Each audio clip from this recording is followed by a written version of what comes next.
Sauron aumenta. Eu levarei. Todos serão destruídos. Isso é uma loucura. Serão queimadas. Eu levarei. O elfo não é uma criatura confiável. Eu levarei o anel até Mordor.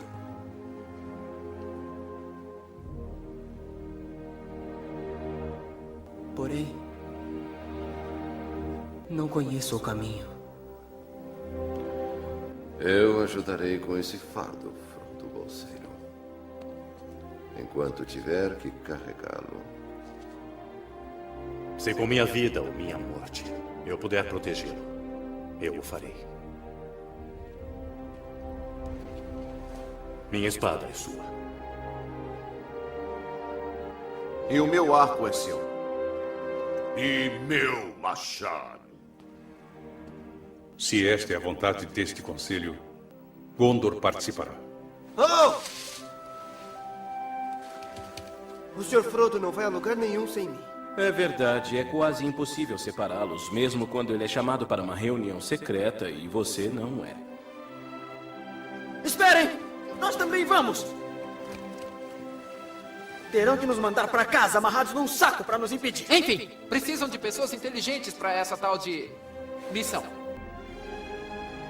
Assim você se elimina, Pipi. 9 membros. Que seja. Vocês serão a Sociedade do Anel. Certo. E para onde nós vamos?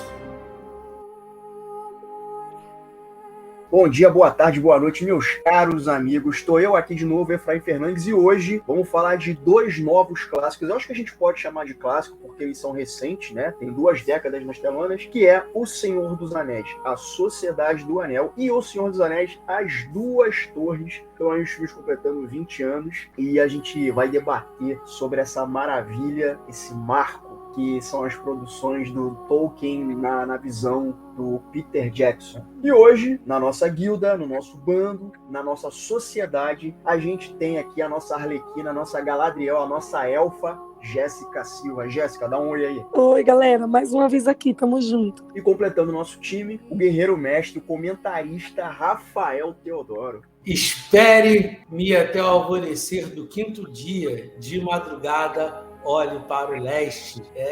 Denovil Branco. Eu adoro esse filme, gente. Então, gente, de cara, a gente vai falar sobre a versão estendida, que é bem bacana, por sinal. Quem é fã de Tolkien, quem é fã de Peter Jackson, quem é fã desse universo de Senhor dos Anéis, cara, é um deleite, assim, essa versão estendida. E aí é o seguinte, no início da versão estendida, a gente vê a Forja dos Anéis, rola também a Forja do Anel do Sauron, que ele faz em segredo, né? Ele que posteriormente, né, o Sauron, ele é derrotado pelo Isildur, e o Isildur, né, que é safado, sem vergonha, né, acaba passando pro lado sombrio da força, por assim dizer, né? E ele é atacado. E na fuga ele é morto e o anel se perde, né? Lá no lago, ele fica lá, né? Até fala, né, no início do filme, né? A história se tornou a lenda se tornou mito, passou-se 2.500 anos e o anel se perdeu. E o Sméagol, safado também, encontrou o Precioso e virou aquela criatura conhecida como Gollum, né? Que, aliás, eu tenho um ranço desse personagem Gollum, cara. Eu tenho um misto de pena e de raiva desse personagem. E aí o anel envenena a mente dele, né? Aquela coisa toda que a gente já conhece, né? Essa figura do Gollum. E o anel sentiu a presença de uma sombra vinda do leste, né? O mal retornando, né? E o anel caiu nas mãos do Bilbo Bolseiro, como a gente vê, inclusive, na trilogia O Hobbit. E aí começa a nossa jornada apresentada por Peter Jackson. Dito tudo isso, eu pergunto para vocês dois que são fãs do Tolkien, que provavelmente leram alguns livros de Senhor dos Anéis. Eu sempre gosto de fazer essa pergunta para quem leu. O quão fidedigno é essa adaptação e por que vocês são apaixonados pela Sociedade do Anel, especificamente? Vamos começar com Sociedade do Anel. Bom, o último livro que eu li foi justamente A Sociedade do Anel. Assim, meio que calhou de ser esse. Eu já havia lido muito tempo atrás, aí assisti o filme novamente, li outra vez pra ver, né, qual que... Assim, eu sou suspeita porque eu sempre prefiro os livros. Sempre. Eu sempre vou dar ali a minha prioridade pro livro. Sou muito mais fã da história nos livros. Mas eu acho que acompanha bem. Tipo assim, não foge muito do que tá ali. Claro, não tem como você colocar no filme todos os detalhes que Tolkien escreve nos livros, né? Ele é muito detalhista, ele é muito expressivo, ele é muito fantasioso. Você lendo o livro, você viaja muito mais do que você vendo o filme. Mas como eu falei, eu sempre prefiro os livros, então isso pra mim acontece na maioria das obras em si. Qual o meu preferido dos dois filmes? Por que eu sou fã? Eu vou voltar lá naquela de que eu prefiro os livros, que eu...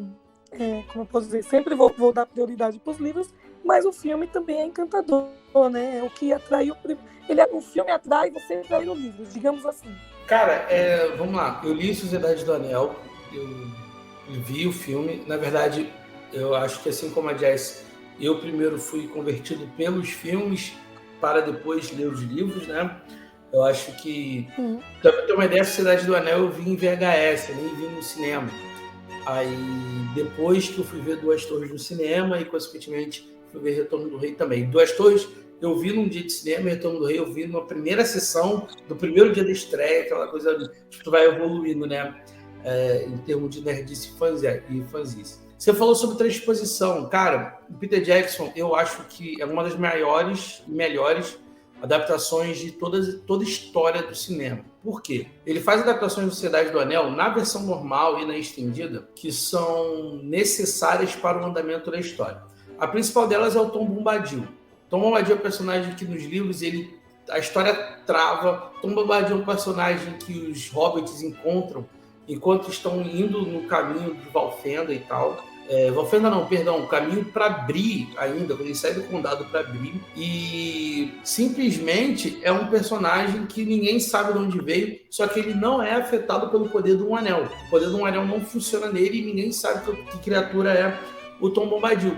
Sendo que, quando você pensa em adaptação, o Tom Bombadil não faz diferença nenhuma para a história. Você tê-lo ou não na história não influencia. Então, tirar o Tom Bombadil é excelente. Outro personagem também que foi tirado foi Glorfindel. Ele quem salva lá o Frodo naquela cena que a Arwen chama aquela cavalgada de água, né, os cavalos ali no rio. E aquilo ali é o Glorfindel que faz.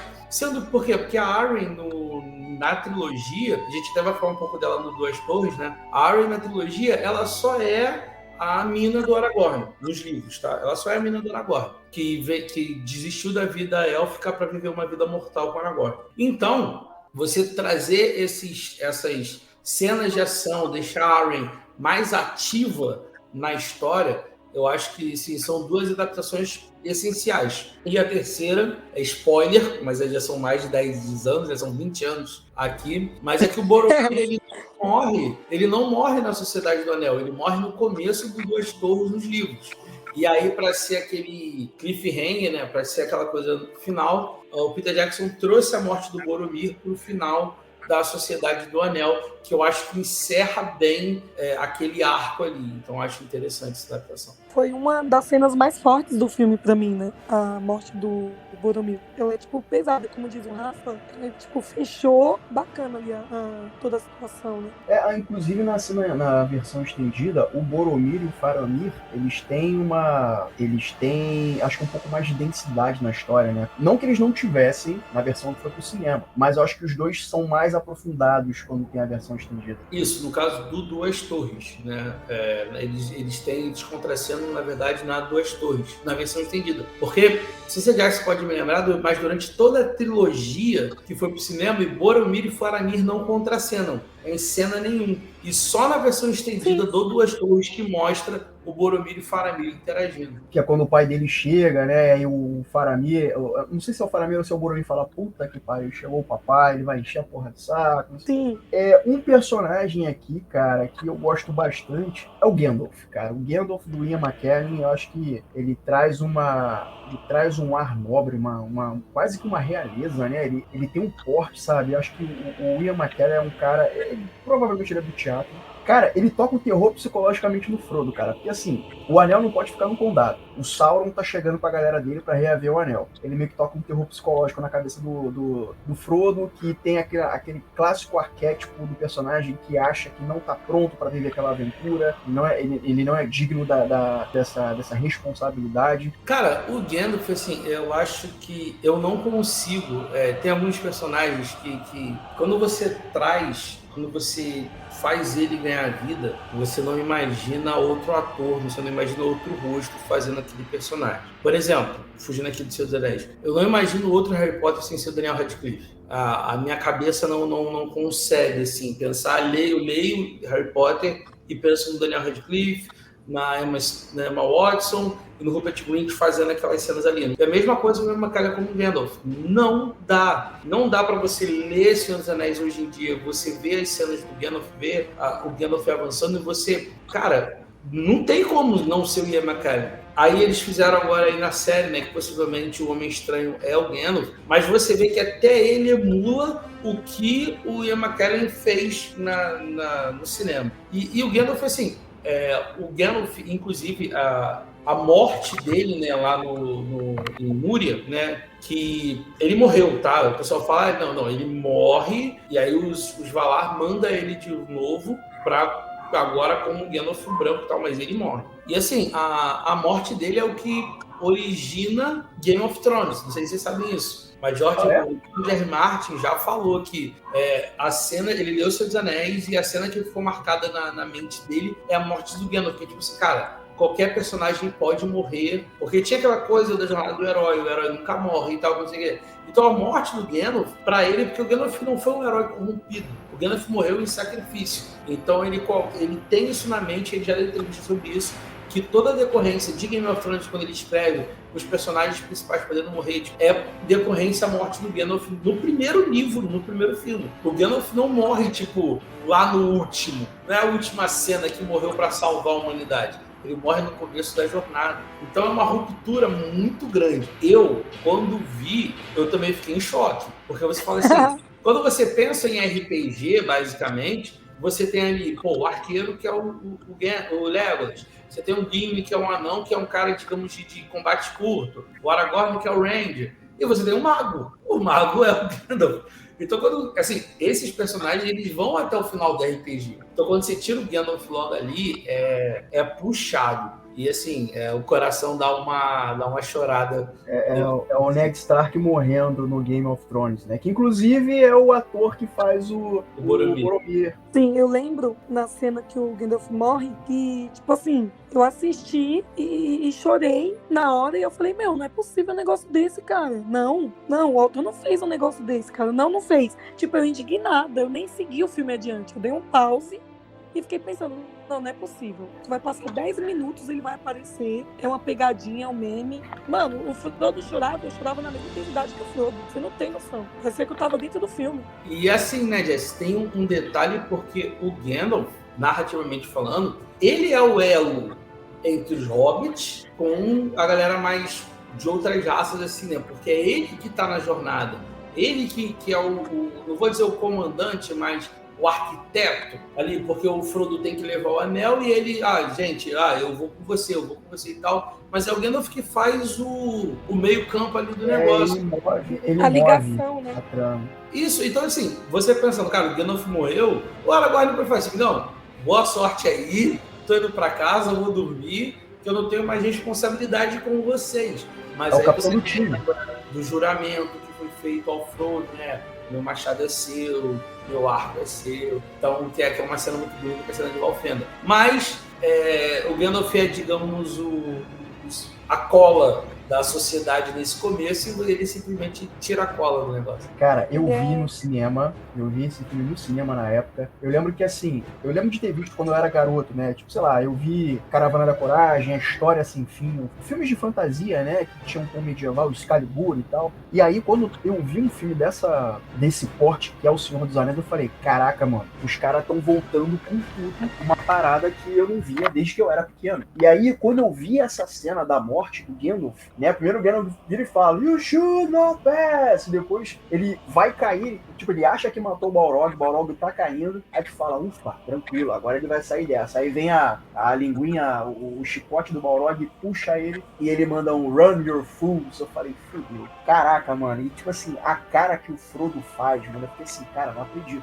Os caras vão tirar realmente o Gandalf, cara. Tipo assim, sei lá, ele é o Romário, meu irmão. Tipo, se ele tá na área, ele dá o toquinho, é o gol, é o cara. Ele é o guia da jornada mesmo, né? Como a gente falou. Tanto é que toda a parte dele até em Núria, ele quer passar por Caracas, né? Que é a parte norte para atravessar. E tem um Boromir falando, não, vamos pelo sul. A gente vai até o Abismo de Helm, que até então é um lugar totalmente desconhecido pra gente, assim, né? Conforme o livro vai avançando. Lá a gente pega o caminho pra Gondor, e depois você vai ver o Abismo de Helm sendo importante na história. Ele, inclusive, antes do começo ali da jornada, ele vai até Gondor, ele vai até Minas Tirith, uma cena que aparece ele cavalgando aquela cidade. Só que assim, a gente nem sabe que cidade é aquela, e no final, quando vem as batalhas do Campo do Pelennor, a gente vê aí tipo assim, cara, o Gandalf tava aqui, agora ele tá aqui lutando. É bacana como, depois que você vê a trilogia, você revê, você vê como o mundo já existia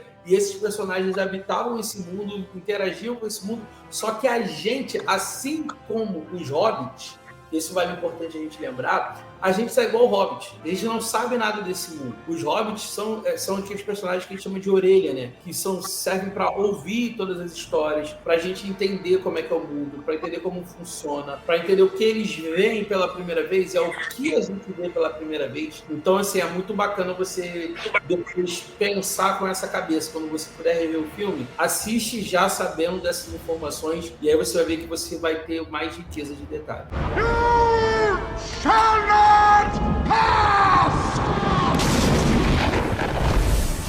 A cena da taberna, quando o Frodo cai e o anel encaixa no dedo dele, cara, eu acho isso muito maneiro, cara. Assim, é a cena que a gente conhece o Aragorn, né, o Passo Largo, que é um personagem que eu gosto muito, e é a primeira vez que ele aparece, né, e ele já de cara, ele já vira o protetor dos Hobbits ali, né, pra proteger ele dos Nazgûl, né, e se eu não me engano, acho que é até remontado brevemente, né, a origem dos Nazgûl, né, que eles eram reis, foram seduzidos pelo Sauron, e aí, eu não sei vocês, mas da mesma maneira que o Gandalf, em relação ao Ian McKellen, eu também não consigo ver outro personagem, eu não consigo ver um outro ator que interprete esse personagem. O Frodo, no caso? O Viggo Mortensen fazendo o Aragorn. Eu não vejo um outro ator fazendo. Eu não consigo ver um outro ator fazendo o Aragorn. Mas ele não era a primeira escolha, tá? Quem ia fazer era um ator chamado, acho que é Stuart Townsend, se eu não me engano, e ele gravou cenas, tá? Ele estava na Nova Zelândia, ele gravou parte do filme, só que aí não rolou e regravaram de novo com o Viggo Mortensen, que é o grande Aragorn, porque, se não me engano, ele foi fazer, acho que A Rainha dos Condenados, um filme de vampiro lá dos anos 2000, que obviamente não foi pra frente. E o Aragorn, né, Jess? Ele é o rei, né? Então, assim, ele, quando chega a um passo largo, é aquela mesma coisa. Você vai descobrindo a história dele e tem uns detalhes, né? Diferença entre livro e adaptação de livro e filme. No livro, ele já vai com aquela espada, né? A Andúril, desde de Valfenda, ele já sabe que é rei, ele vai para reinar. E no filme eles fizeram a adaptação do rei renegado, o rei que não quer ser rei. E essa adaptação eu acho muito boa, porque você vai crescendo a história o Aragorn se tornando digno a se tornar rei de Gondor lá na frente. Sim, é como se ele tivesse o tempo todo guardando o segredo, né? E ele, como ator, assim, tipo, ele traz uma tranquilidade, uma paz, o tempo todo, tipo, o mundo tá caindo, Gandalf morreu, tá acontecendo os caramba todo, e ele tá ali naquela paz dele, por mais que ele esteja sofrendo, ele vive ali o luto dele até, né, reencontrar o Gandalf, e ele tá ali no controle da situação, já como o próprio rei que ele é, né? Que ele tem que manter o equilíbrio. Então tá o Frodo ali morrendo de chorar, tá o Gandalf morrendo, ele ali, seguindo, tipo, segue o fluxo, gente. Segue que a vida é isso aí. Eu acho ele um ator muito bom e soube conduzir muito bem esse papel. Apesar da voz dele no original ser uma voz meio nasalada, né? Nossa! Muita gente reclamava da voz do Mortensen. E eu digo outra coisa. Como uma fã mulher, né, que a maioria das mulheres pagam muito pau pro Aragorn e tal, ai que ele é lindo, ai que ele é isso, eu só consigo achar ele bonito como Aragorn. Em qualquer outro papel que ele faz, eu não consigo achar ele um galã, gente, desculpa. Minha opinião particular aqui, precisava desabafar, porque todo mundo fala que o ator é lindo, o ator é isso, não, ele só é bonito como Aragorn. De resto, querido, nem te noto. Uma dúvida que eu tenho aqui, na verdade uma cena que eu acho interessante, e eu até pergunto pra vocês, é como os orcs nascem. No início eu soube que eles eram elfos, né? Dá a entender que eles eram elfos. Eu acho que eles eram elfos que foram capturados, mutilados e tal, né? E aí eles acabam virando orcs. E aí o filme mostra os Uruk-hai, né? E assim, eles meio que mostram como é que os Uruk-hai nascem, mas eu não entendi muito bem, que parece que eles nascem do chão, né? Do lodo, uma coisa assim que eu não entendi muito bem. Aí minha pergunta pra vocês é, qual é a diferença entre orcs e Uruk-hai? Porque eu ainda não sei dizer muito bem se os Uruk-hai são tipo uma versão 2.0 dos orcs. Eu ainda tô meio que querendo entender essa parada. Cara, então, os orcs, eles são criaturas lá de Morgoth, e aí você vai ver um pouco disso na série, né, dos Anéis de Poder, fala um pouco ali, né, do Adar e tal. Os orcs são criaturas que Morgoth, ou Melkor, ele transformou por elfos que foram transformados e mutilados por magia, tá? Você lembrar que a Terra-média é um mundo místico, assim, é um mundo mágico, né? São elfos que nasceram do lado leste e tal, e aí tem toda uma ideia das espécies de elfo, tem elfo Sindar, tem elfo... Enfim, tem várias classes de elfo, de famílias que fizeram a passagem do leste da Terra-média para o lado oeste, onde tem Valinor e afins. E os Uruk-hai são uma corruptela mágica feita pelo Saruman. O Saruman, ele pega aqueles orcs e faz também magia para deixar eles mais fortes, fundindo eles ali com árvores e tal. Então é uma nova criação. Tanto é que você vai encontrar os Uruk-hai apenas quando o Saruman é o vilão do filme, até o Duas Torres. Já no Retorno do Rei, já que a gente está antecipando aqui, por exemplo, na Batalha dos Campos do Pelennor não tem Uruk-hai, é só Orc, porque o Orc é de Mordor. Os Uruk-hai são a produção ali do Saruman em Isengard. Tem até aquela cena que eles estão meio que, tipo, sendo escavados do casulo ali, e geralmente você vai ver eles com um capacete ou uma marca da mão branca de Saruman e tal no cara. Então, assim, os Uruk-hai são uma criação mais do Saruman mesmo. Gente, e que maquiagem, né? Que personagem bem criado, assim, tipo, maquiagem, caracterização, sei lá, não sei nem como se pode dizer isso. Às vezes parece prático, uma máscara, né? às vezes parece uma maquiagem pura. Parece que é prostético, é muito né? bem feito. Porque se você for ver, pra época foi muito bom mesmo. Tem aquela parte, o Saruman, a mão branca, né? Como se fosse um batismo dele, né? Tipo assim, esse é meu filho, esse aqui eu vou batizar. Pá, toma mãozada. É muito legal. Eu vi um meme na internet, cara. Na verdade, uma foto que já circula há muitos anos, que é um ator vestido de Uruk-hai, né, montado como Uruk-hai, segurando uma criança de colo, e a criança chorando. Então, pra você ver, cara, como é que o negócio é bem feito, né? E que pai idiota é esse, né, dando um trauma numa criança daquela idade, né? Não, e assim, Senhor dos Anéis, o Gollum, tanto é que você entende um pouco da evolução também da aparição do Gollum, porque os filmes foram gravados todos juntos, mas a pós-produção foi feita de acordo com cada corte. E a Weta, né, ainda não tinha desenvolvido perfeitamente a captura de movimento. Por isso que o Gollum, quando aparece na Sociedade do Anel, ele é só um olho, numa cena, assim, que é um olho, a criatura tá atrás de mim e tal. E aí aparece mais no Duas Torres, que é um ano depois. E a captura de movimento aí com o Andy Serkis, né, que é o pai, talvez, aí dessa tecnologia, que agora você vê, por exemplo, a Marvel usando no Hulk. Então, se hoje existe captura de movimento, se hoje o Hulk é possível, é porque o Gollum andou pro Homem de Ferro e pro Hulk poderem voar lá na frente. Tem uma personagem aqui, que é a Galadriel, que eu gosto bastante da Galadriel. Eu lembro de, como eu vi no cinema, né? Então, tipo assim, uma tela enorme, um som absurdo. Cara, A Galadriel me deu cagaço, cara. Eu fico com medo da Galadriel. Porque Até hoje, se eu assistir, eu levo um susto.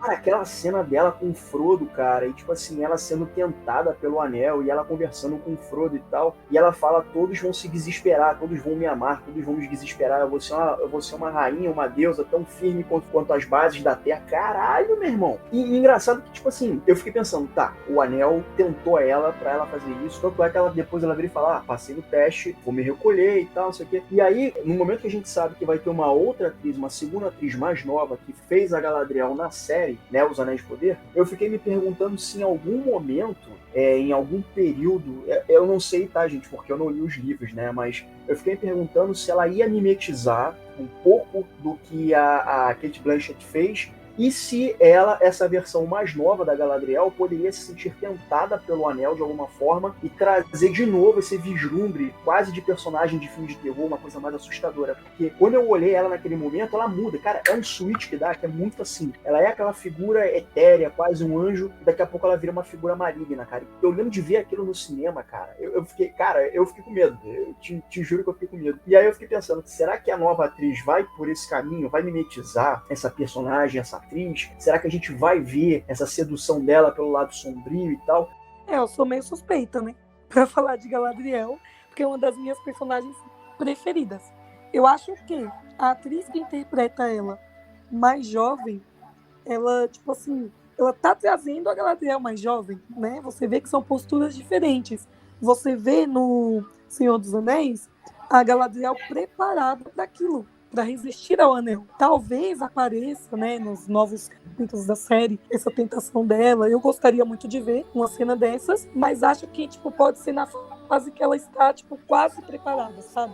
Assim, tipo, mais pro final da série. Não sei, né? Não tem como a gente prever isso. Não, assim, e também ela... Eu gostei da adaptação aí também, agora falando da série, que a série trouxe a mesma fala dela, né? Quem fala essas falas para ela na série é o próprio Sauron. Então, ou seja, a série criou um link, e se você assistir essa cena na série e assistir essa cena do filme, ou seja, 3.000 anos depois, a Galadriel tá falando o que o Sauron disse para ela, o que ela seria se ela cedesse ao anel. Então, acho que esse link aí foi muito bem feito, porque o anel é a essência do Sauron. Então, ou seja, para ela, é o Sauron ali falando a mesma coisa. Olha, se você aceitar o anel, você vai ser a rainha bela e tenebrosa e como é que é a palavra? Bela e como alvorecer, sabe? Vai ser temida e tal. Então acho que é bem interessante esse link. E aí a gente falando agora de versão estendida e versão do cinema, a gente tem uma cena muito bela que são a cena dos presentes, né? Que ela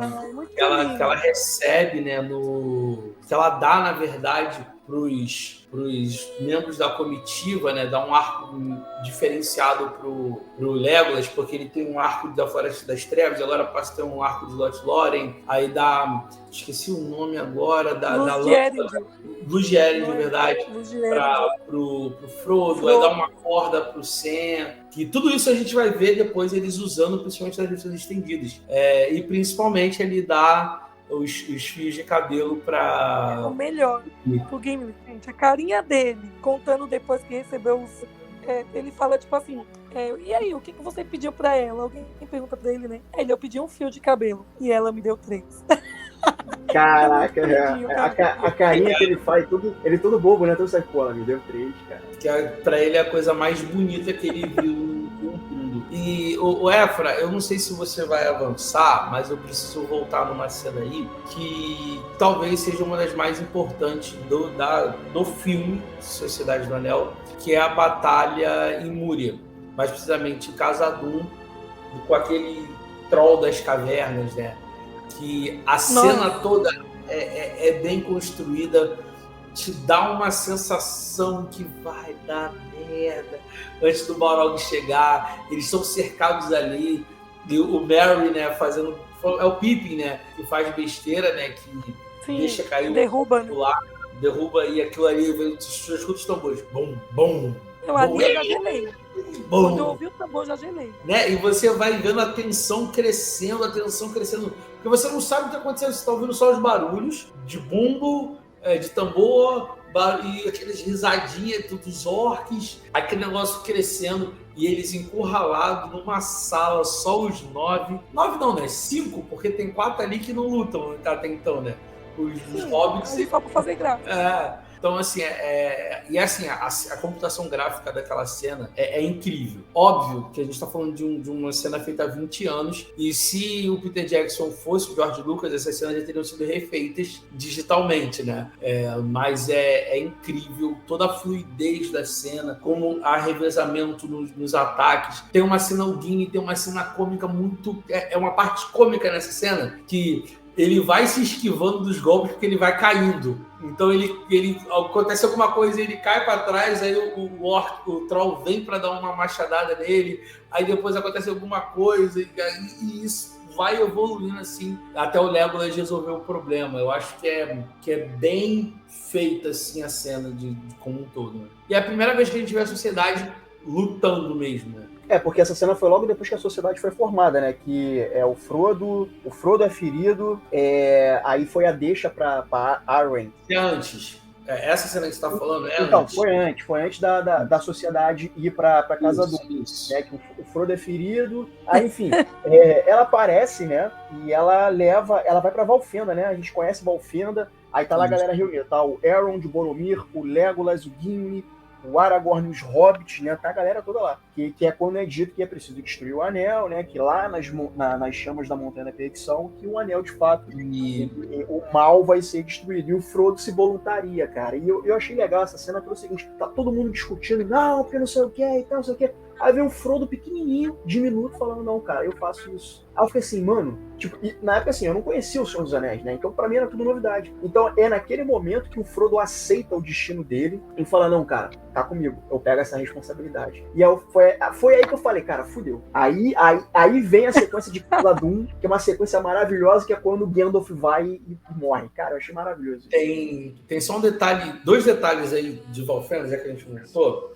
A primeira é que no começo do filme, lá no condado, tem um diálogo entre o Frodo e o Gandalf, no qual o Frodo fala, você tá atrasado. Aí o Gandalf fala, o mago nunca chega atrasado, ele chega exatamente na hora que ele pretende chegar. E aí, quando acontece tudo aquilo, porque os hobbits vão para o Potencial Distante, lá em Bree, para esperar o Gandalf, que o Gandalf ia com eles, e acontece que a gente nem falou sobre isso, teve uma batalha entre o Saruman e o Gandalf perde essa batalha, fica preso na Torre de Orphan, até a hora que ele chama lá a águia, né, e vai embora. E o Aragorn tem os Nazgûl, que ainda não são Nazgûl, né, estão disfarçados de cavaleiros negros, estão perseguindo ali o Frodo é ferido no topo do vento, e eles chegam lá, e quando ele acorda, ele encontra o Gandalf. Aí o Frodo fala, Gandalf, a gente ficou te esperando, o que aconteceu? E o pedido de desculpa do Gandalf eu me atrasei. Então, assim, é uma coisa que os dois entendiam, e só os dois entendiam,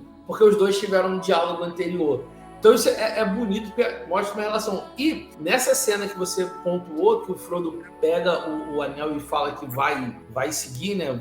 Ele vai assumir essa responsabilidade. Tem um take na cara do Ian McKellen, que é aquela cara tipo assim, não, você não faz isso, sabe? Porque o Gandalf sabe do tamanho da responsabilidade e o Frodo não sabe. Tanto é que a frase do Frodo logo em seguida cara, eu levo o anel pra Mordor, mas eu não sei o caminho. Então, tipo assim, eu não sei do que eu tô me metendo, mas eu vou fazer. E não podemos deixar de lembrar quando chega o Merry e o Pippin, que fala, a gente tá junto. Aí depois, da onde? Tipo, eles nem sabem, eles só sabem que eles estão juntos, né? A fidelidade deles com os amigos é tão grande que, tipo assim, vai se ferrar todo mundo, mas tá todo mundo junto. O Sam também, né, que tá preso, tá escondido no arbusto, ele fala, eu vou também, o seu Frodo não vai sem mim, não. Tipo... Não sabe nem pra onde mas vai. Tem uma hora até que relação de amizade é muito grande, né, no filme. Sim, eu acho que é nas duas torres que o Faramir vira e fala, você é o quê? O guarda-costa dele? Jardineiro. Sou o jardineiro dele. Então eu acho legal esse senso de companheirismo dos hobbits, né? Eu lembro que uma vez, cara, tem muitos anos isso, na época que eu tinha Facebook, eu postei assim, se o mundo tivesse mais hobbits e menos orcs, tudo seria muito melhor. Mano, deu uma chuva de like que eu falei assim, caraca, a galera tá curtindo realmente Senhor dos Anéis. Vou até plagiar, gostei. Mas, cara, os hobbits, ele tem essa coisa da pureza, né? Ele tem essa coisa de você querer extrair o melhor da vida, né, cara? E acho que é o lado mais puro que o ser humano pode ter, enquanto que os orcs é a parte mais obscura que um ser humano pode ter e sempre pode piorar. E assim, quando o Tolkien pensou, né, nos hobbits, né, desenvolveu os hobbits, a ideia era justamente que tipo, grandes feitos podem ser realizados, pelos pequenos seres podem fazer grandes diferenças. E tudo isso é importante. E a gente está falando aqui da amizade, né? E eu lembro que teve muita coisa relacionada à homossexualidade do Sam, lá principalmente no Duas Torres, né? Ó, meu Sam, ó, meu Frodo. Então, assim, sobre o Frodo, qual é a sexualidade do Frodo, porque ele chama o Sam de meu Sam. Só que, assim, era uma coisa totalmente... ingênua. Era uma coisa. Porque eu nunca percebi maldade nisso. E aí, outra adaptação, né, de livro para série, nos livros, o Frodo tipo, tem 50, 60 anos e o Sam tem tipo 20, 30, né? Então eles botaram os dois aí com a proximidade de idade para fazer esses 4 amigos, mas nos livros o Frodo é um pouco mais velho. You shall not pass!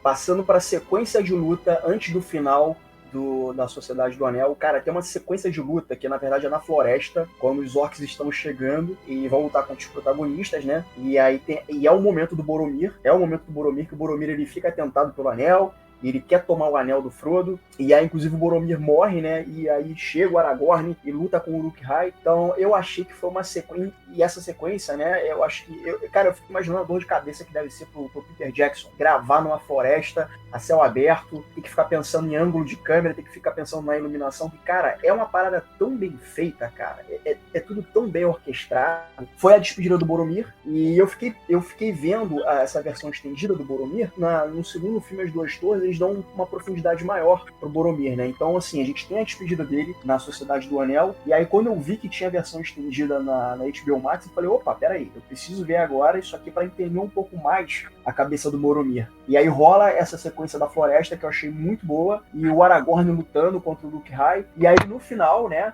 a gente vê que os hobbits vão para um canto, enquanto que o Gimli, o Legolas e o Boromir e o Aragorn vão para outro. Eu falo, não, o destino dos hobbits agora tá na mão deles, então deixa rolar. Bom, eu já tava chorando, né, no começo. Aí quando eu vi a primeira flechada no Boromir, eu já comecei a chorar. E aí você sabe que o personagem tem que morrer, porque é a história que tá ali, né, seguindo. Só que você fica assim, pô, meu, se o Aragorn tivesse chegado 5 minutinhos antes, ele não tinha levado essa flechada.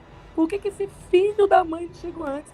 Uma flechadinha do Legolas resolvia o problema, mas não, teve que acontecer. E eu acho também que ficou bonito porque, primeiro, o Boromir se viu tentado pelo anel, correu atrás do Frodo, ficou com baita peso na consciência e falou, agora eu vou honrar, né, tipo, vou tentar limpar essa besteira que eu fiz aqui, minutos atrás. Acho que foi mais ou menos isso. E ficou muito bonito, porque quando ele caiu ali na tentação de ir atrás do anel, eu já tava puta de raiva dele. Eu falei, olha que sacana, mano, que cara pilantra. Será que ele vai tomar o anel e sair correndo? Na primeira vez, é claro, né, que eu vi o filme. E aí depois eu entendi que não, que realmente era tentação, que o anel era muito poderoso, que não era qualquer um que resistiria a essa tentação. Tanto que várias vezes eu me perguntei, pô, meu, por que o Frodo, né? Por que ele com esse peso nas costas? Por que os caras tão poderosos, reis, sei lá, tipo, elfo, por que eles não estão carregando o anel? Por que um carinha, tipo, entre aspas, tá, gente, insignificante, que a gente sabe que não é, né, mas até então você pensa que sim, por que justo por ele? Exatamente porque ele estava preparado pra isso. Mas a cena do Boromir, pra mim, foi, tipo, pra lavar a imagem dele, nessa cena aí, tipo, primeiro ele fez a cagadinha ali, depois ele limpou com muita honra. E mais bonito ainda foi o diálogo dele com o Aragorn, antes dele fechar os olhos, que ele fala, quando o Aragorn fala, não vou lembrar agora das palavras certas, mas ele deixa a entender que ele vai seguir como rei. E aí, tipo, já tô chorando mais ainda depois desse diálogo, porque, tipo, ficou muito linda a cena. Aí, tipo, o Boromir entende que ele seguiria como rei e ele morre em paz. Tipo assim, a minha missão foi concluída com sucesso. Tipo, o Aragorn vai tomar conta da bagaça toda agora. Posso ir em paz. Vale lembrar, de novo, né, que reconhecimento lá no Conselho de Valfenda, quando o Legolas fala, ele é Aragorn, filho de Arathorn, você lhe deve obediência, o Boromir fala, Gondor não tem rei, Gondor não precisa de um. E quando ele morre, ele fala, eu seguiria em batalha meu capitão, Exatamente. meu rei. Então, do tipo, ele Se rende, né? Ele se rende, ele Digamos entende, assim, ele reconhece o Aragorn como rei. E tem detalhes aí, né? A primeira é que nas histórias dizem que o berrante do Boromir ele é tipo um berrante mágico e que você ouvia em Gondor o soprar dele. Então é uma coisa assim bem mais... Que, claro que não tinha como trazer isso para uma coisa mais real, mas tem essa parte. E tem o outro detalhe que é a questão aí, eu falo de RPG, que é a questão de níveis, né? Que você vai subindo. Nessa cena é a primeira vez que eles lutam contra o Uruk-hai. E você vê que eles estão suando para poder vencer um Uruk-hai. Sendo que na Batalha do Abismo de Helm, que a gente vai ver mais à frente, é lotada de Uruk-hai. E eles já conseguem descer a pancada nos caras. Então você vê como, pensando em RPG, como eles foram evoluindo, vão subindo de level. Então pergunta aqui, uma nota de 1 a 4 cadeiras para A Sociedade do Anel. Jéssica, qual a nota que você dá pro primeiro filme? Então, se fosse uma questão de preferência entre os 3 filmes, eu faria uma analogia mais diferente. Mas eu não consigo dar menos que 4 para uma obra de Tolkien. Eu falei isso a última vez. Eu não consigo, cara. Não dá. Tipo assim, como eu posso dizer? Ali, tanto que quando eu comecei a assistir, eu comentei isso com vocês.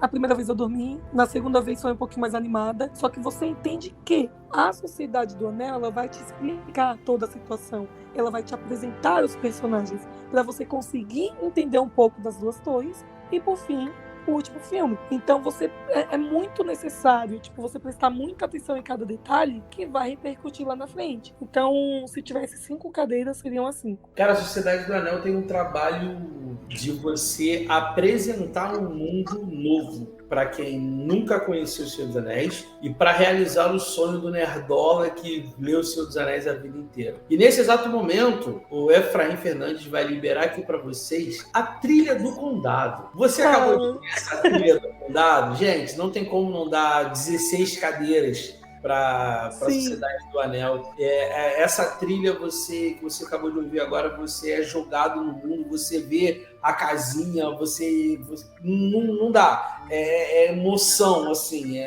E Sociedade do Anel, como adaptação, ela é muito bem feita, porque ela é dinâmica, ela tira a gordura dos livros que precisa, ela tem peso emocional quando é necessário, ela avança em evolução de personagens, de construção de personagens. E assim, é um filme que é jornada, não é filme de ação, é filme de jornada. Os personagens saem de ponto A para o ponto B e vão evoluindo, vão mudando e se moldando nessa caminhada. 4 mesas com 16 cadeiras para a Sociedade do Anel. Faço das palavras de vocês a mesma coisa. Todas as cadeiras possíveis e imagináveis, uma tábua redonda para a Sociedade do Anel.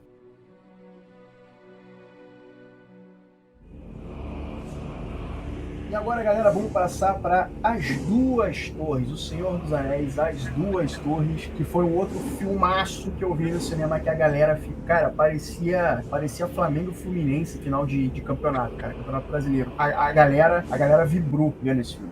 As Duas Torres já começa frenético, né? A gente vai ter a versão estendida. As Duas Torres já começa frenético. A cena do Gandalf caindo no abismo, né? Eles fazem esse recap, né? Eles fazem esse compacto, né? Eles revisitam esse momento. O Gandalf caindo no abismo e lutando contra o Balrog. E caraca, a trilha sonora desse momento é maravilhosa. E, cara, isso no cinema, gente, foi assombroso. Mas assim, no bom sentido. Porque você imagina uma tela desse tamanho, com o melhor som que você puder, e você imerso, vendo né, o Gandalf e o Balrog caindo, sabe? E os dois lutando. Cara, foi um negócio maravilhoso. E aí, como eu não conhecia Senhor dos Anéis, quando eu olhei aquela cena, eu falei assim, opa, peraí, ele tá voltando? É isso mesmo, ele tá voltando. Porque, assim, lembrando que naquela época eu não tinha internet, eu não mexia com computador, essas coisas. Então, assim, pra mim era tudo surpresa, porque eu não tinha onde buscar informação. No máximo, era ver revista Herói, revista 7, revistas voltadas pra cinema, porque a gente tinha uma informação ou outra, mas eu não sabia que o Gandalf ia voltar. Eles remontam essa cena maravilhosa. E, assim, é de uma dimensão, cara, tudo no Senhor dos Anéis, né, é de uma dimensão muito assombrosa, né? E aí é revelado essa origem do Gandalf que eu queria até perguntar pra vocês. O Gandalf é exatamente exatamente o quê. Deixa eu só fazer um apêndicezinho rapidinho aqui, que a gente falou muito da trilha sonora, né, do filme. Eu, gente, tive o prazer de presenciar os 2 cineconcertos da Sociedade do Anel e das Duas Torres. Então, assim, quando você fala de cinema, você... Tive o prazer, gente. Graças a Deus, assim, são sonhos que eu realizei, né? Tem pessoas que realizam sonhos viajando, conhecendo atores famosos. Pra mim, ter participado dos 2 cineconcertos e pretendo participar do 3º, é pra mim uma honra, assim, que eu falo, cara, obrigado, Deus, por eu ter sido privilegiada com essa graça, né? Pra vocês entenderem o nível do que representou pra mim. Então, quando você vê ali uma tela 10 vezes maior do que uma tela de cinema e a orquestra tocando a trilha sonora ao vivo, você não consegue olhar para o lado e ver uma pessoa sem chorar. É muito lindo. Os músicos choram tocando. É uma coisa mágica. Então, para quem não foi, eu vejo bastante gente, tipo, do Rio de Janeiro, nos fóruns, falando, traz pro Rio, traz pro Rio Grande do Sul, traz não sei pra onde. E, se eu não me engano, só teve em São Paulo e em Minas Gerais. Eu acho que foi o último que teve agora, né? Tanto que eu vi anunciar e já achei que era o 3º. Já tava quase comprando ingresso. Mas não era ainda a Sociedade do Anel que conseguiram levar para Minas Gerais, a cidade de Minas. Então, assim, gente, vale muito, muito, muito a pena. Já posso ganhar aqui o próximo ingresso de tanta propaganda que eu tô fazendo, hein? Vale muito a pena vocês presenciarem isso, porque é para quem é fã e até para quem não é. Tinha pessoas que não eram fãs assim assíduos do filme e se tornaram ali depois da orquestra. Vale muito, muito, muito a pena. Agora, voltando aqui pro Gandalf, né? Nunca estudei muito a fundo as origens e tal. Tanto que quando ele supostamente aparece na série, que não sabemos ainda se é ele, né? Tudo que diz que sim, mas não sabemos ainda se é ele. Eu espero que venha ali, tipo, como é que se diz? A história mesmo dele, do que ele é. Eu acredito que ele seja um mago. É falado o tempo todo que ele é um mago. A minha dúvida, o Rafa acho que pode tirar essa dúvida pra mim, ele aparece depois como Gandalf o Branco. Mas o branco não era o Saruman? Que eu tenho essa dúvida aqui. Eu acho que o Saruman foi pro ladinho do mal e o Gandalf assumiu o papel de mago branco. A situação é isso? Porque ele até fala no momento, né? Eu sou o Saruman, ou eu sou o que o Saruman deveria ser, né? Que ele fala, um mago branco. Sim. Então, mas não podem existir 2 magos brancos ao mesmo tempo, é isso? Gente, você deu branco agora na classe específica. Então... Não, é branco mesmo. Eu ia falar Maiar, eu tenho dúvida se é Maia ou... Não, Valar são os deuses. Eu acho que Gandalf é um Maiar. Maiar. Eu falei Maia, não, Maiar. Não é. Então, Gandalf é um Maiar. E os Maiares são, digamos... Você tem Eru, né? Ilúvatar, que é o deus supremo. Você tem os Valar, que são deuses como Melkor e tal. E você tem os Maiar, que são, digamos, sub, né? Tipo, Sauron é um Maiar. E Gandalf também. Gandalf, Saruman, o Radagast, que é aquele que aparece nos Hobbits. E o castanho, né? Isso. E tem também os 2 azuis que foram pro leste.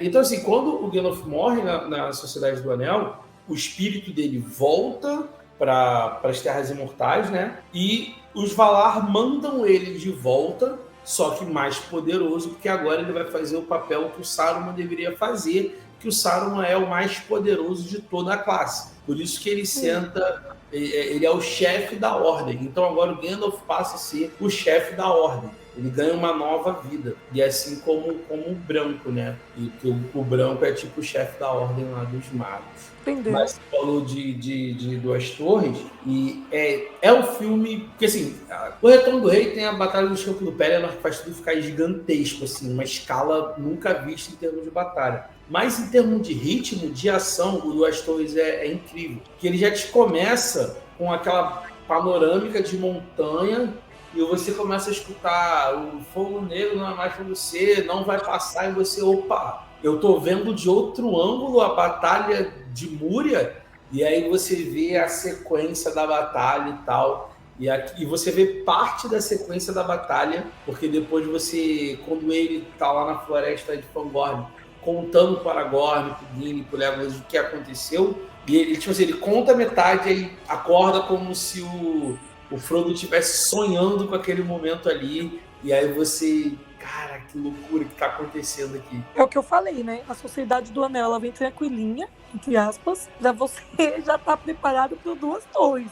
Porque os Duas Torres é porrada atrás de porrada, é tiro, porrada e bomba. É isso aí. Quero falar aqui rapidinho do trio Sam, Frodo e Gollum. Cara, acho que o grande herói dessa trilogia é o Sam, porque, cara, aguentar o Gollum enchendo o saco, mais o Frodo dando aqueles revertérios, aqueles piripaque é foda, cara. Então, eu acho que... não tenho paciência. Aliás, tem uma cena que é a mais... Eu acho que é no Retorno do Rei, mais lá pro final, que é na hora que... Acho que é quando o anel tá pra ser destruído, ou é depois, que o Sam vira e fala alguma coisa do tipo, Senhor Frodo, eu não posso andar pelo Senhor, mas eu posso carregar o Senhor. Cara... Eu posso carregar o anel pelo Senhor, mas eu posso carregar o Senhor. Eu me arrepio todinha só de ouvir, te juro. Isso eu tô lembrando, eu tô falando aqui, eu tô lembrando do Sam pegando o Frodo, colocando nas costas e falando isso, andando pela Montanha Solitária. Já até... Cara, é isso, cara. Acho que o Sam, ele é o grande herói dessa história, porque, cara, se não é pelo Sam, cara, o Frodo não terminava essa viagem. Sim, eu já me perguntei várias vezes isso. Eu já me perguntei, tipo, por que ele não carregou o anel? Só que aí você entende que cada personagem teve a sua responsabilidade. E isso foi fundamental para a construção da história inteirinha. Por exemplo, por que a Galadriel não carregou o anel se ela é tão poderosa?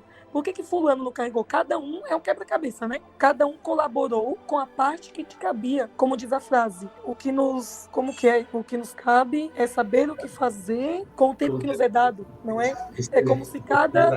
que Gandalf, né, diz essa frase. Inclusive, é a minha biografia do Instagram há 1000 anos, de tanto que eu gosto. Então, é assim, cada um tem que saber o que vai fazer com o tempo que é dado. Então, se te coube a missão de carregar o anel, e se te coube a missão de apoiar quem está carregando o anel, cumpra o seu papel. E cumpra com excelência. E tem também, né, a questão de cada ser tem uma resistência ao anel variado. Por exemplo, a gente passou por Sociedade do Anel e logo depois que o Boromir tenta pegar o anel do Frodo, o Frodo oferece o anel para Aragorn. O Aragorn fecha a mão dele, do tipo, cara, eu não vou pegar o seu anel, o anel é sua função, sua responsabilidade. E o Sam, a mesma coisa, tanto é que no Retorno do Rei ele até pega um anel depois, quando o Frodo tá lá na Toca da Aracna, e na hora de devolver, tu vê que ele tá tentado a não devolver. Então ele já entende que o Sam é mais fraco a resistir o poder do anel do que o Frodo, entendeu? Então, assim, é muito legal isso aí. E você falou do Gollum, e tem toda aquela ideia do Gollum e Sméagol, né?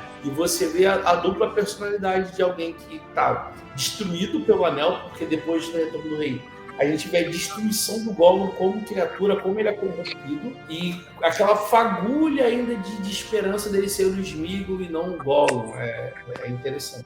You shall not pass!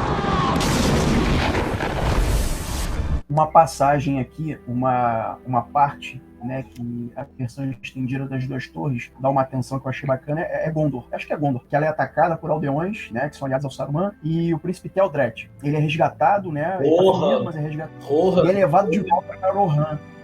Cara, eu gostei bastante, porque eles deram um olhar, um cuidado maior ali. Você tá falando Gondor aí, mas é Rohan. Rohan, desculpa, é Rohan. Quer xingar a gente aqui no cast. Gente, perdão, eu não sou PhD em Senhor dos Anéis, tanto é que a Jessie e o Rafael estão aqui justamente para corrigir qualquer erro que todo eu tiver.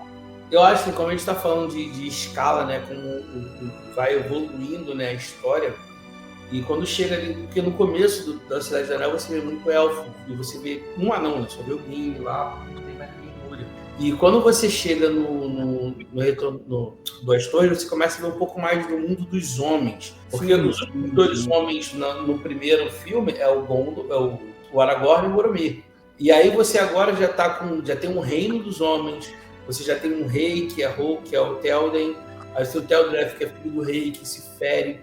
E aí você, falando em adaptação, né, mais na frente, tem coisas que foram mexidas aí para a evolução de história e tal. E vocês Rohirrins, e o grande lance dos Rohirrins é que eles são ótimos cavaleiros, né? Eles lutam em cavalo. Então, você vê como aquele reino está funcionando, é muito bom, e você vê que é totalmente medieval mesmo, sabe? paliçada de madeira. Só falta alguém tocando música celta ali para deixar bem claro ali que a gente está falando de um lugar bem medieval mesmo, do jeito que é a Roma. Quem rouba a cena é o Brad Dourif, que fez o Chuck lá no final dos anos 80 e início dos anos 90, que ele faz aqui o Grima, que é um personagem simplesmente detestável. O cara é completamente asqueroso. O língua de cobra, né? Grima, língua de cobra. Ai, que nojo que eu tenho desse cara, gente. Principalmente quando ele dá em cima da Owen. Nossa, cara, que nojo. Ali eu já chamaria de assédio. Já ia ser que nem essas feministas. Ai, que cara nojento. E tem... essa é uma das adaptações, né? Porque o Telden, ele não tá, tipo, possuído, né? Eles colocaram isso para ter aquela linguagem visual, até para mudar a característica do Telden, né? Para deixar ele mais jovem, mais ativo, né? Dizendo que a deterioração do reino se dizia muito por ele estar enfeitiçado e tal. Mas nos livros é só influência mesmo. Tipo, o Grima falando ali no ouvidinho dele, pô, faz isso, faz aquilo outro, deixa de fazer aquilo. Que a gente vê muito bem, comparando aqui, a gente tá falando de 2022, tá gravando, com o que a gente tá vendo agora na Casa do Dragão, né? Do Otto Hightower falando lá com o... Então, assim, é mais ou menos esse tipo de influência nos livros. Já no filme bota uma parada mais mística, que o Gandalf, inclusive, vai lá de roupa cinza ainda para esconder o brilho. Aí, quando ele abre, aí eu mudaria a trilha, eu colocaria como uma deusa nessa hora. Uma deusa, você me mantém. Não, cara, essa cena é muito boa. Ninguém fez um meme com isso ainda, né? Não acredito, vamos providenciar. Cara, não, engraçado que essa cena é tão boa, porque assim, quando eles estão lá, né, pra se apresentar, pra falar com o rei e tal, né, o pessoal, não, dá a espada, dá a faca, não sei o que e tal. Aí o cara vira e fala, pô, cara, me dá o cajado aí. Pô, você não vai tirar o cajado, um velho cajado, um cajado de um velho, né? A bengala do seu velho, né? Pô, cara, vacilo e tal. E porra, meu irmão, aí vem a cena porrada, começa a comer no salão, e aí, porra, vem o Gandalf, né, com aquela imponência dele, né, com a mão, assim, e tal, né, porra, parece até Moisés abrindo o mar vermelho, aquela porra. Ele vai e exorciza, cara. Eu fiquei assim, mano, que cena, cara, que cena. E tu vê a transformação física, né? Dois detalhes dessa cena, que eu acho incrível, essa cena no Palácio de Eldarad. Sim, incrível. A primeira é que, se você olhar a caminhada do Gandalf, quando o Grima fala por que vocês deixaram o mago com o cajado? Porque o cajado é o canalizador do poder do mago. E os caras começam a brigar e tem gente que se aproxima do Gandalf. O Gandalf tá em linha reta. E tu vê o Aragorn entrando na frente para dar porrada no cara. Você vê o Legolas correndo do outro. Tipo assim, o Gandalf tá aqui, meu caminho, e tudo que cerca, os caras estão cruzando a frente, correndo de um lado para o outro, para ninguém encostar no Gandalf. E no final da cena, quando ele vence o exorcismo, a cena corta pro Saruman no chão. E se você olhar bem no detalhe, na testa meio que fica marcada o cajado do Gandalf, como se o Gandalf desse uma cajadada na cabeça do... O Gandalf dá uma cajadada na cabeça do Telden, mas aí é como se o Sauron tivesse, sido afetado lá em Isengard. Então acho muito, muito incrível, assim, essa cena de equilíbrio. Acho bem bacana. Sim, lembrou um pouquinho o exorcismo de Emily Rose, mas foi ótimo. O Aragorn, isso é uma parada que eu percebi na versão estendida. O Aragorn tem mais de 80 anos, é isso mesmo? 86, 87. Eu acho que é 87, que ele fala pra Owen, né? Que a Owen já tá ali toda apaixonadinha por ele. Aí ele fala a idade pra ela. E qual é a explicação que eles dão pra isso, já que ele é um homem, né, e não aparenta ter idade? Tem alguma explicação dos livros? Sim. Se é que é assim nos livros? Sim, tem. Me diz aí. Me fugiu o nome. Ele é abençoado. Isso, ele é um Dúnedain. Você tá vendo essa série do Senhor dos Anéis agora, Os Anéis de Poder? Você lembra aquela galera que tá lá naquela ilha, que a Galadriel fica presa, aquela coisa toda? No Menor, não é? No Menor, que parece o cenário da Record que a gente estava falando. Então, essas pessoas, eles foram agraciadas. Teve uma luta contra Melkor, elfos e homens se juntaram, e os homens foram abençoados com uma longevidade maior. Eles ainda vão morrer, mas eles vivem muito mais tempo. E depois da queda de Númenor, que a gente vai ver na série, os Númenóreanos partem para a Terra-média e fundam o reino de Gondor. Então, o Aragorn é descendente de Númenoriano. Ele é descendente do Isildur? Descendente de Isildur, e Isildur tá na série, né? Então ele é descendente aí, por isso que ele vive mais tempo do que as outras pessoas comuns, os outros humanos.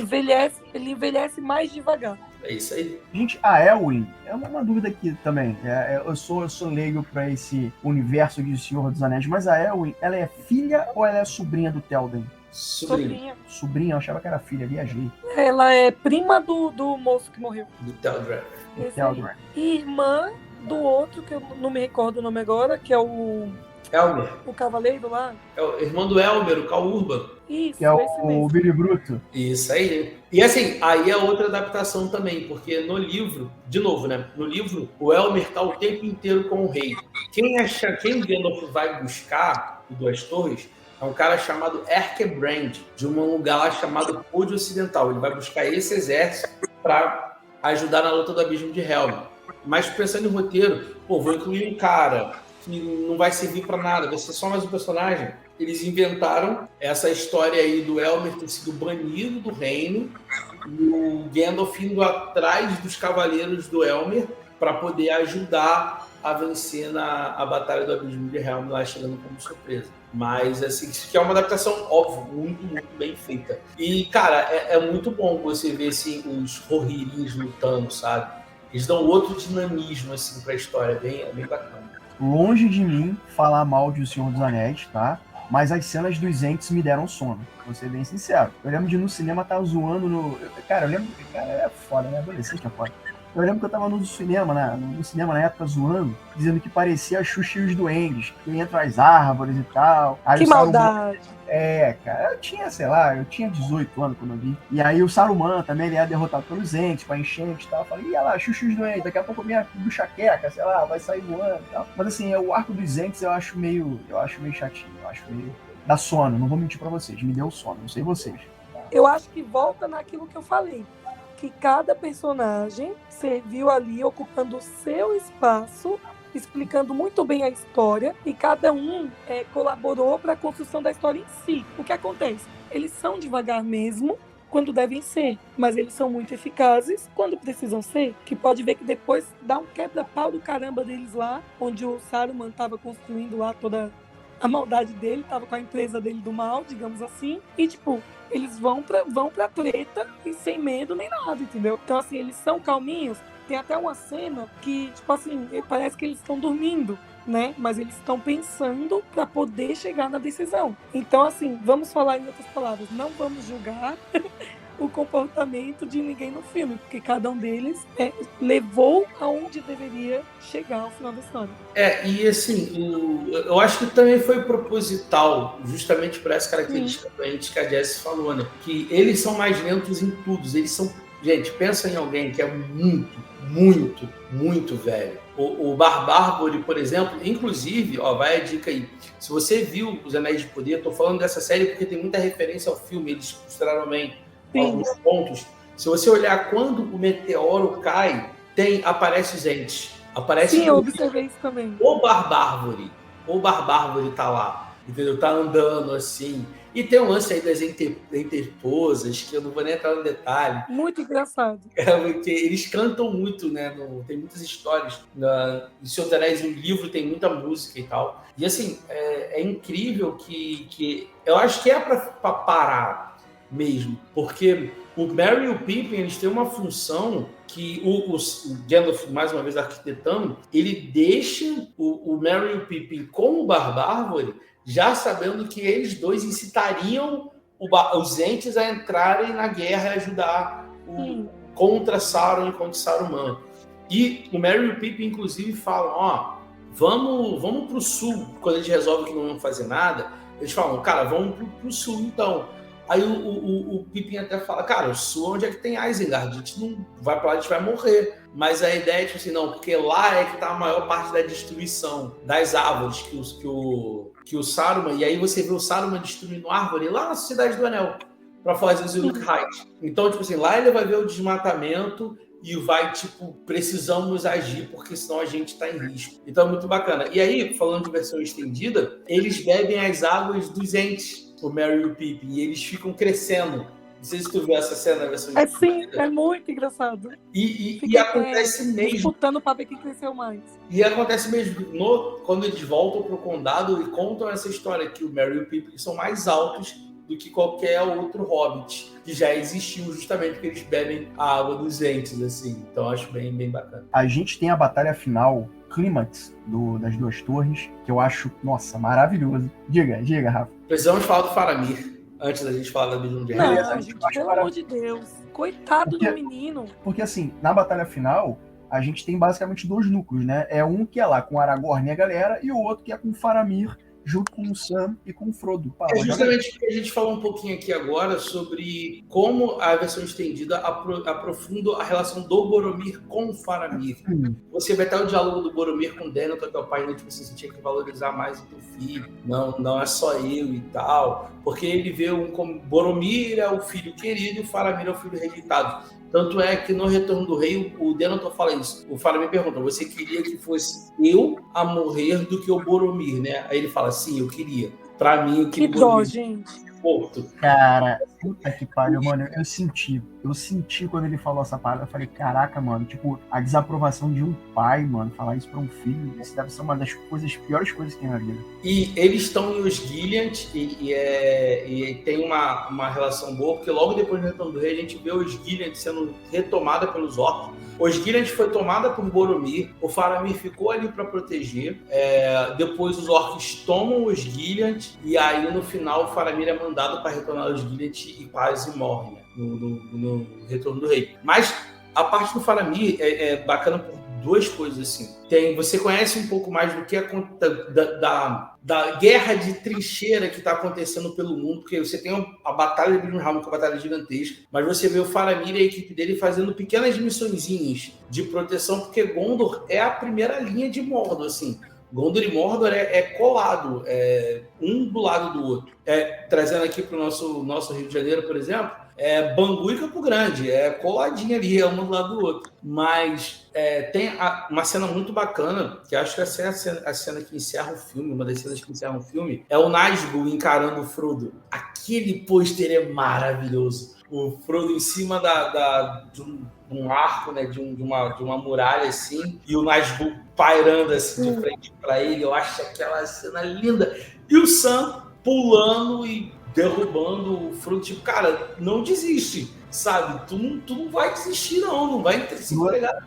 O Frodo o tempo todo com aquele piripaque do Chaves nele, tava, não acredito, de novo dando piripaque, cara, acorda, parceiro. Não, gente, eu tenho um certo preconceitinho com o Frodo, não vou nem entrar nesse detalhe, que olha, cara, ele só se lasca o tempo todo. O menino capota, ele leva uma espadada, ele é pego pela aranha. Acontece tudo com ele, cara. Se cair um meteoro, capaz de, se ele tivesse lá na série dos Anéis de Poder, o meteoro ter caído na cabeça dele. Não é possível um negócio desse. Personagem sofrido, cara. Mas... Não dá, gente. O papel dele só foi carregar no pescoço o anel.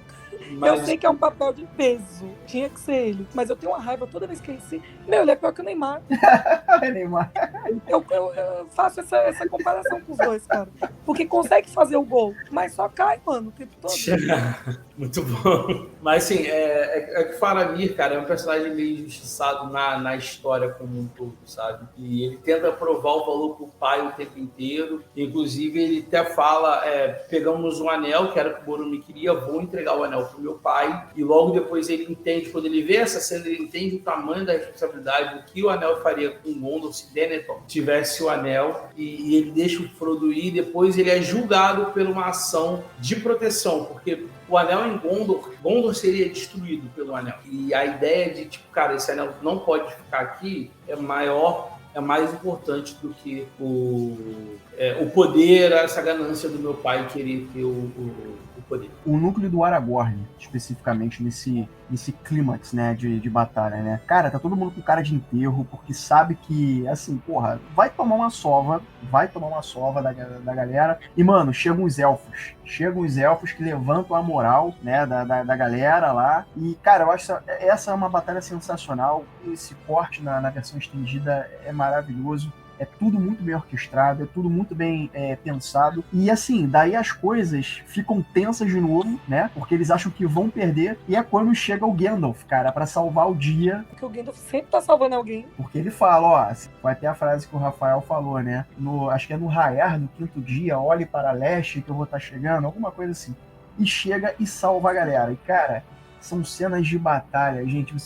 Essa cena no cinema, cara, vendo isso no cinema, cara, eu vibrei, meu amigo. Parece que eu tava numa final de Copa do Mundo. E só interrompendo aqui, mais uma adaptação, não tem elfo na Batalha da 2000 Real. Não existe essa equipe que o Lothlórien enviou, Haldir e tal, isso não existe, tá? O único elfo ali é o Legolas.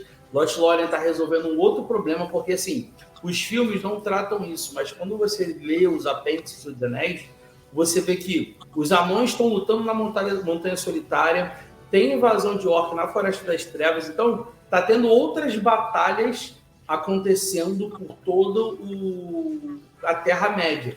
Não é só essas que a gente vê no filme. Mas, assim, cara, a Batalha do Abismo de Helm é incrível. E eu digo assim, eu adoro a Batalha do Campo do Pelennor. Ela é uma coisa nunca jamais vista no cinema, assim, em termos de quantidade de gente envolvida, CGI e tal, assim. Mas, pra mim, a batalha mais emocionante é a Batalha do Abismo de Helm. Que ela acontece à noite, começa a chover, a galera tá cercada, tem aquela explosão da muralha e o Legolas não consegue matar o Uruk-hai. E ele consegue não conseguindo, né? Porque o Uruk-hai, antes de morrer, dá o pulo, se explode, aquele negócio todo. Mano, o Legolas usando andando de skate, cara, ali com...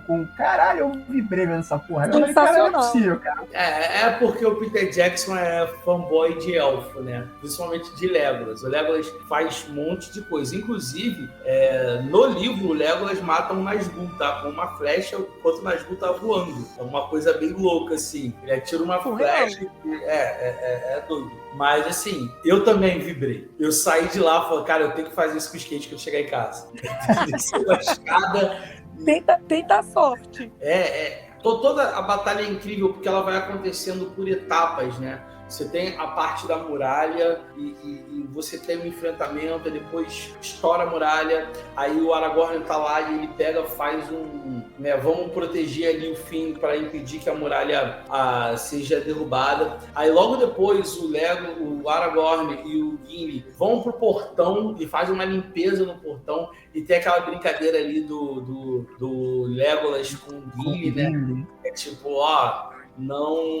não conta pro elfo que você precisou me arremessar porque era longe, o espaço não ia conseguir pular. É o orgulho, né? O ego dele. Isso. E, se eu não me engano, essa cena que o Gimli fala na barba, não, porque seguram ele pela barba. Eu acho que é no Duas Torres também. E depois o portão é derrubado e o castelo é invadido e eles ficam todo mundo, tipo, bem reprimido. O Legolas e o Aragorn discutem na frente da galera. Tipo, cara, isso não vai dar certo. Então eu vou morrer com eles, porra. Aí tu fica, caralho, maluco, a parada tá séria. Aí depois eles pedem desculpa. Não pedi desculpa, meu amigo e tal. Então você vê que a esperança, mano, tá se esvaindo ali, até os mais resistentes tá indo embora. E é muito tenso. São 10 mil Uruk-hais indo pra cima deles e eles não têm exército, porque o exército tá com o Elmer, entendeu? Então é puxado. Dando arma pra velho, criança, tu fala, cara, fudeu. É agora que é a hora.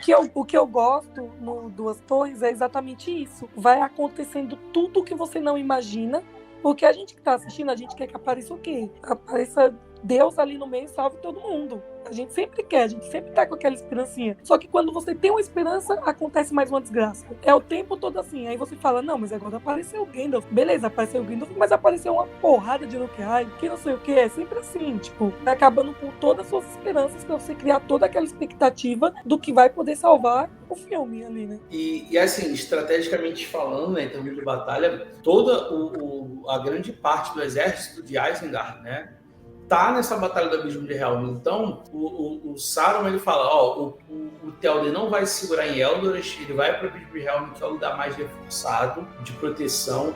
a gente vai atacar ele com tudo lá e vai acabar com o reino de Rohan. E nisso, o Bárbaro, junto com os hobbits, atacam a Isengard, que está totalmente desprotegida, porque ele não pensou que poderia haver um ataque dos Ents, porque os Ents nunca fazem nada. Então é estruturado de como a Saruman é derrotado, assim, né? E como a Jess falou, a questão de que vai evoluindo a história, é exatamente isso. Legolas e Aragorn discutem porque tem pouca gente para resolver o problema. Logo depois chegam os elfos, começa a batalha, não dá conta, e por fim a gente tem a cena do Aragorn, do Gandalf, descendo lá o desfiladeiro com os homens do Elmer, 2.000 homens que resolvem ali, mudam, né, os rumos da batalha ali no final. E aí uma coisa que a magia do Senhor dos Anéis né, ela é sutil. Porque o Gandalf usa uma magia ali, só que a magia é mais para impulsionar o poder do sol, né? Porque o sol está nascendo e ele chega e faz com que o sol amplie a sua ação ali naquele lugar para poder tirar um pouco dos poderes dos Uruk-hai. Cara, o Gandalf... o Gandalf e o Aragorn são dois, assim, nessa trilogia que, cara, não tem como. Eu bato palma. Eu realmente bato palma. E tem a disputa do Gimli com o Legolas e o Gimli ganha. O Gimli mata mais gente do que o Legolas na Batalha da Virgem Real. Mas olha só. O Legolas mata aquele olifante lá. É a outra contagem. Ali é outra contagem. A contagem da Virgem Real no Gimli ganha. You shall not pass! A aventura acaba com Gandalf, né, e o galerão, né, se preparando para a maior das batalhas, né, Sam e Frodo são libertos do Faramir, né, que virou um aliado, e os pequenos precisam terminar a missão, que é destruir um anel. Gollum, agora, né, vai planejar tomar o anel, ou um anel, ou seja, a receita para dar merda nessa conclusão épica, que é o Retorno do Rei, que vai ser uma outra gravação que a gente vai fazer futuramente. Eu quero as considerações finais de vocês. Eu já sei que vocês vão dar nota 4, porque eu também vou dar nota 4, mas eu quero ouvir as considerações finais de vocês para as duas torres. Diga aí, Rafael. Cara, Rafael, vamos, menino. Não, eu acho assim que o Duas Torres sofre pelo mal do filme do meio, sabe? Porque ele não começa do zero, tem uma história anterior dele, não se conclui, tem uma história posterior a ele. Então ele, como um filme isolado, ele sofre disso. Mas como dinâmica e tal, ele funciona muito bem. Eu queria só dar um detalhe que eu queria falar, que o Peter Jackson repete isso no Retorno do Rei, como você tem núcleos separados e nos livros, aí vai detalhe, depois que acaba a Sociedade do Anel, o primeiro livro, o livro é dividido em dois também. Você tem Duas Torres, livro 1, que conta a história do Gandalf, do Gimli, do Aragorn, com a Batalha do Rohan, e livro 2 é a história do Frodo, do Sam, com o Gollum. E aí no Retorno do Rei é a mesma coisa, livro 1 conta a história da Batalha do Um Anel até a entrada de Mordor. E do livro 2 você tem aí o Frodo destruindo o Anel. Então, é muito bacana a adaptação que o Peter Jackson fez, que ele meio que encontrou qual é o time das coisas acontecendo, em que tempo cada um... E você vê essa quebra de ritmo. Mas não é uma quebra de ritmo para deixar a gente... parou a luta, para mostrar Frodo e Sam de novo. Ai, meu Deus do céu. É porque se não fizesse desse jeito, o filme ia perder ritmo. Porque se ele avança toda a história do Frodo e do Sam para depois botar a batalha, a gente não ia nem lembrar de Frodo e Sam. E a gente ia ficar muito tempo sem ver os três. Então, como ele vai, uma cena de um, uma cena de outro, aí uma cena do Pippin e do Merry, aí volta para Frodo e Sam, aí ele vai intercalando esses três núcleos, você vê que os três estão avançando e você fica... Toda hora quando você começa a gostar mais de um, você é interrompido porque te joga para outro. Aí você começa a evoluir, a entender, aí te joga para outro. Então você vai sempre naquela evolução constante ali de história. Voltando a falar de Game of Thrones, que o George R. Martin bebeu muito de Tolkien, isso acontece nos livros, né? Nos livros da Crônica de Gelo e Fogo, né? Os livros de Game of Thrones, é justamente isso. É por ponto de vista. Então você vê, sei lá, a história do Eddard, né? Do Ned. Quando chega em determinado momento, o próximo capítulo é, sei lá, capítulo da Daenerys, lá no outro lado do mundo. Aí você fica, não, eu quero saber o que ia acontecer com o Ned e tal, não sei o que. Aí depois o próximo capítulo é do Jon Snow, aí volta pro do Ned. Aí depois vem o do Tyrion, que tá em outro lugar fazendo outra coisa. Então a história vai te conduzindo até o ápice. E Duas Torres funciona nisso, né? A história vai quebrando, mas vai evoluindo para uma satisfação muito boa, uma conclusão muito positiva. 4 cadeiras para Duas Torres. Isso aí, gostei. Não tem como dar menos, como o Efra falou pra gente aí, já sabia que a gente ia dar 4 cadeiras mesmo. Só que assim, pra mim, como eu falei no começo, se fosse para analisar os 3 filmes e dizer qual é o meu preferido, não seria o Duas Torres. Exatamente por causa disso tudo que o Rafa falou pra gente. Pra mim, ele é um filme da treta, mas se você não assistiu o primeiro, você não vai entender porcaria nenhuma do que tá acontecendo no segundo. Não seria um filme que eu pegaria assim, tipo, já zerei, porque normalmente eu maratono tudo, né?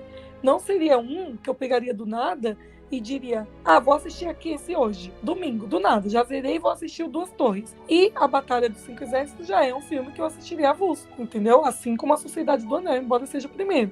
Fica minhas 4 cadeiras, mas é isso aí, gente. Não é o meu preferido, mas é sensacional para a construção da história. Eu acho que funciona, rapidinho, Efra, eu acho que funciona muito como Guerra Infinita, sabe? Pegando Marvel aqui, o Ultimato, por exemplo. Cara, se você não assistiu nenhum filme da Marvel antes, Ultimato, então, cara, tu não consegue aproveitar todas as recompensas que aquilo te dá. E Duas Torres, eu acho que é muito do que a Jess falou. Cara, se não assistiu Sociedade do Anel, você pode... hoje eu consigo, tá? Inclusive, eu até com o meu aplicativo do HBO Max, eu tô assistindo Duas Torres bem devagarzinho, porque é o filme que eu acho que tem mais enxertos bacanas de construção do Boromir e tal, porque o Retorno do Rei tem mais enxerto, mas é muito mais coisa de mundo do que necessariamente de desenvolvimento de personagem. Então, assim, se você, hoje, que você conhece toda a trilogia, você já viu os filmes, já viu... Inclusive, eu não trouxe aqui para vocês, tá lá embaixo na minha bagunça de cobra. Eu pirateei uma versão estendida do Senhor dos Anéis, que era a legenda, era da Espanha. Então, tipo, eu vi a primeira versão estendida do Senhor dos Anéis que eu tenho ainda o DVD, era El Senhor de Anillos, em vez de Senhor dos Anéis, porque não tinha a versão brasileira desse negócio. Eu tive que piratear os 3 DVDs, comprei, tipo, acho que paguei 100 e pouco nos 3 DVDs, que eu queria ver a versão estendida, e no Brasil não tinha o box da versão estendida, né? Mas Duas Torres é um filme que hoje, se você viu a trilogia, você consegue ver só, tipo, quero só cena de ação, quero só ver a Batalha do Abismo de Helm. É a melhor trilogia do cinema de todos os tempos. Eu acho que, né? Eu acho que passa Poderoso Chefão, passa Batman do Nolan e passa o Superman do Christopher Reeves, que teve 4 filmes, passa muito Homem-Aranha. Pensando em trilogia, é a melhor trilogia de todos os tempos. Passa Avatar, tá ouvindo, Leonardo? Leonardo Duarte. Avatar tem 2 filmes, se esse fizer dinheiro, que vai ter o 3º, o 4º, sei lá se vai ter. Então, assim, Quero assistir, mas de longe vai chegar aos pés de Senhor dos Anéis. De longe, não chega. Curiosidade particular, eu vi Duas Torres no cinema de Madureira, na época que não tinha lugar marcado no cinema. Tinha que entrar e você sentava no espaço que dava. E eu assisti Duas Torres da escada, porque eu não queria sentar lá na frente olhando para cima. Eu sentei na escada, eu e um monte de gente na escada do cinema de Madureira para poder assistir o Duas Torres. Já o Retorno do Rei, eu fui na primeira sessão 3h30 da tarde lá no New York, comprei ingresso com 3 semanas de antecedência, coisa louca, assim. Cheguei antes de todo mundo, o segundo da fila, então é outro nível. Era a época do cinema raiz, né, que o pessoal se ferrava para ver um filme, sentava no chão, era pipoca, era chiclete que colava na bunda. Cara. Era época boa de ir no cinema, quando era tudo um caos. Gente, então é isso, cara. Acho que a trilogia do Senhor dos Anéis, ela já pode ser considerada um clássico, ela é relativamente nova no cinema. Se eu não me engano, acho que existe um filme do Senhor dos Anéis feito em 78. Não tenho certeza, mas acho que existe uma versão do Senhor dos Anéis lá de 1978. Cara, não chegou a ser...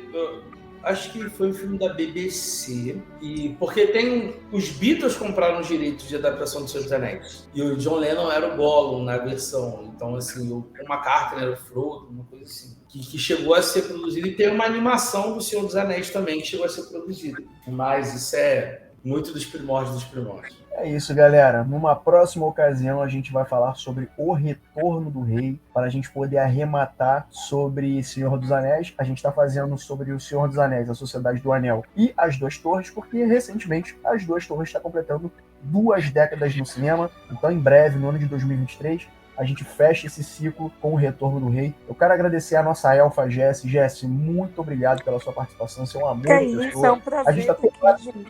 A gente tá sempre assim, não, vamos gravar hoje, vamos gravar amanhã e tal. A gente tá sempre aqui tentando dar o melhor horário para todo mundo e a gente conseguiu. Rafael Teodoro sempre com seus comentários cirúrgicos, fã raiz de Tolkien, que ajuda a engrandecer também, assim como a Jessie, trazendo os comentários, trazendo comparativos, né, entre as escrituras, né, os livros do Tolkien, para essa linguagem que o Peter Jackson fez para o cinema. Então, muito obrigado a você também, meu amigo, por ter participado. E muito obrigado por você, ouvinte, estar aqui acompanhando a gente em mais um MesaCast. Lembrando a você que você pode encontrar o Mesa para 4 nas redes sociais. Se você tiver alguma sugestão, alguma crítica, alguma dica, você pode mandar mensagem para a gente lá no Instagram ou então para o e-mail mesapra04 numeral mesapra04@gmail.com. Pessoal, muito obrigado pela participação de vocês e até a próxima.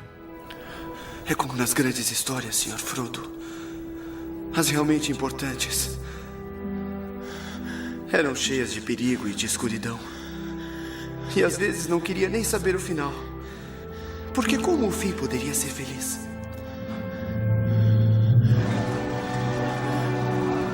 Como o mundo poderia voltar a ser o que sempre foi quando tanta coisa ruim aconteceu?